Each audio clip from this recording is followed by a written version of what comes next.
Ini adalah kota Jakarta di saat normal. Kalau yang ini adalah langit Jakarta yang dihebohkan warganet. Warnanya biru cerah.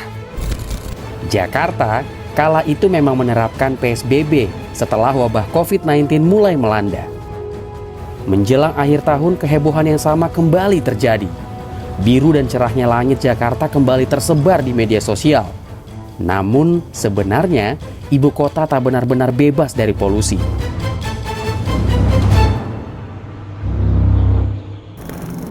Tidak ada perang, tidak ada resesi, tidak ada wabah dalam sejarah yang punya dampak dramatis atas pembatasan gerak manusia seperti yang disebabkan COVID-19. Wabah telah memaksa pemerintah setempat menjalankan pembatasan sosial. Di seluruh dunia, penerbangan dibatalkan atau ditunda. Jumlah mobil dan kendaraan di jalan-jalan berkurang drastis. Pabrik, toko, dan perusahaan tutup. Dan banyak dari kita yang bekerja dari rumah untuk pertama kalinya. Nah, saat orang-orang di Jakarta bekerja dari rumah, menurut Center for Research on Energy and Clean Air atau CREA, tingkat emisi nitrogen dioksida atau NO2 ternyata turun sekitar 40%. Itu jika kita bandingkan dengan tahun 2019. NO2 ini umumnya berasal dari kendaraan bermotor. Masalahnya, ada polutan senyap lain selain emisi di udara Jakarta yang malah konsisten seperti tahun sebelumnya. Namanya PM2,5. Dari data 2 stasiun pemantauan kualitas udara milik Kedubes Amerika Serikat di Jakarta, terpantau konsentrasi rata-rata harian PM2,5 malah cenderung naik pada bulan Maret dan April dan berlanjut hingga akhir Juni. Perlu ditegaskan, itu adalah periode orang-orang tinggal di rumah. PSBB masih berlangsung dan lebih sedikit kendaraan yang turun ke jalan. Sementara tinjauan Greenpeace selama periode Januari hingga 12 Desember 2020 di Jakarta Pusat ada 149 hari yang tercatat tidak sehat untuk beberapa kelompok sensitif. Jumlah itu memang lebih sedikit 9 hari dibandingkan dengan tahun 2019. Tapi untuk Jakarta Selatan malah berbeda. Angkanya justru bertambah 65 hari dibandingkan dengan 2019. Mengingatkan lagi, data Air Quality Index Air Visual antara 5-16 Juni 2020, Jakarta menduduki peringkat 5 besar kota di dunia dengan tingkat polusi PM2,5 paling tinggi pada jam-jam tertentu.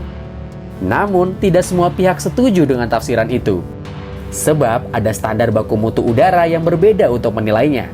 Pemerintah punya standar sendiri. Sementara, Organisasi Kesehatan Dunia atau WHO punya standar lain yang kerap dijadikan patokan bagi berbagai organisasi non-pemerintah. Ada banyak alasan yang kerap dilontarkan pemerintah soal ini. Masalahnya, beda standar baku mutu udara jelas akan berimplikasi pada perbandingan penafsiran data. Selain itu, angka PM2,5 masih sukar untuk diukur, sebab Jakarta hanya punya sedikit titik pengamatan udara. Beberapa situs pemerintah baru-baru ini sudah mulai menggunakan PM2,5 sebagai salah satu parameter konsentrasi kualitas udara. Tapi sayangnya, informasi itu tidak diberikan secara aktual atau real time.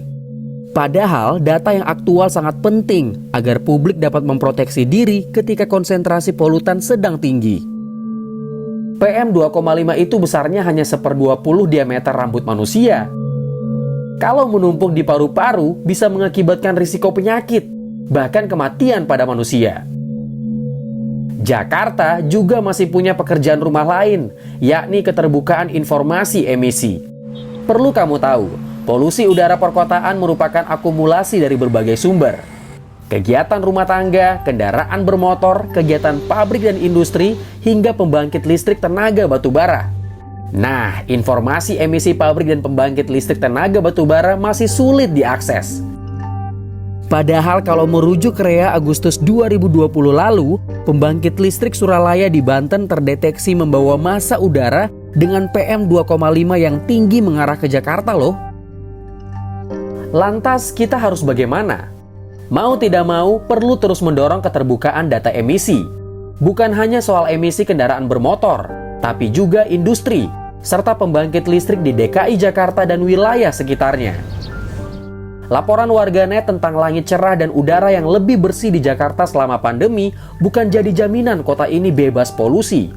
Secara kasat mata iya, tapi polutan senyap dan berbahaya tetap datang menyergap.